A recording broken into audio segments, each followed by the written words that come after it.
Good morning, everyone. It is Monday, brand new day, brand new start of the week of a trading week. We are March 18th, 2019. So let's get into it. SPY showing us some strength pre-market, trying to make that run for the 282 mid 282 level.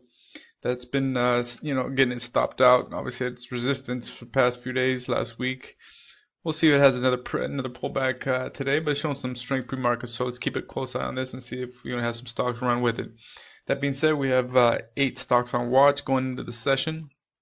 First up, we have Domo, DOMO, which obviously has been on watch for a couple of days. Had a good run up a couple of days ago, nice gap up. Had a strong end of the week Friday, and it's looking like it looks like it still wants to kind of squeeze some shorts out because obviously everybody's looking for that backside. So let's see what the market shows us today. It might have a little bit of a run. Depending on how SPY reacts in the morning.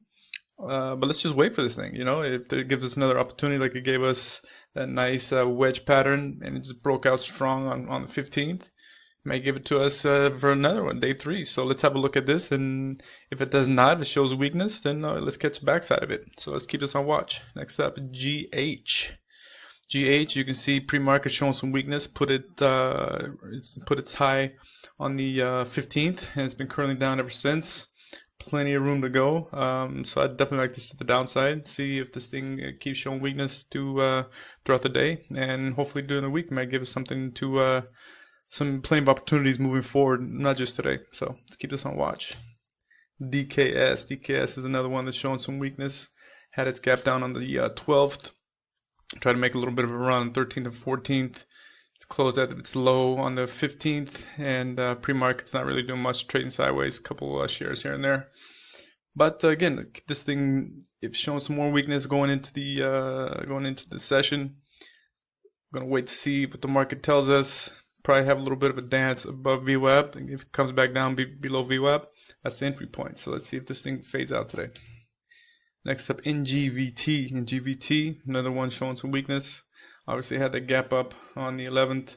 Trying to fill that gap. It still has some room. The high of the pre-gap was 117. Right now it's sitting at 101.18, so you're looking at a point. When it's this close to that pre-gap fill price, 9 times out of 10 it hits it. So if this thing shows weakness today, was already showing weakness in the pre-market, like this to the downside. GCO is another one that's showing some weakness, closed at the low, had that gap down. It's been fading out ever since, so it's a day 2 continuation. 10 TEN, this thing obviously, it's a bloodbath for us. It's been nice past couple of days. Very low risk, high reward trade. Very nice. I love these nice tight, small, short candles. So showing some more weakness going to the downside today. We're going to take this to its support, looking like support around the 26 level. So another point and a half going forward. See what the market shows us today, and move from there. Here, obviously, as you can see, it's trading sideways pre-market, so it's closed at the low on Friday, and if it continues for another day 2, this looks like it has plenty of room to the downside for us. Last but not least, GDEN. As you can see, made a little bit of a run, trying to get that gap filled, but got stuffed out. VWAP held it down, closed at the low, still showing some weakness pre-market, plenty of room to the downside. On the daily, as you can see, so we like this to the downside again. So guys, there you go. We got 8 going into the session. As always, stick to your stops. Be patient. Let the stock come to you. Let the setup form. Then lay into it. That's at the end of the day, it's all about being patient, guys. Being patient. Let the stock come to you. When it comes to you, lay into it. Put some size on. Build your account up. But before that, be patient. Alright guys, if you want to obviously learn more about the setups that we use here on these charts, any other charts, understand that question why, answer all these questions that you have in your head, come check out the site, check out our 90-day trading course, and let's get you going. Alright guys, have a great week, have a great day, trade safe, we'll catch you later.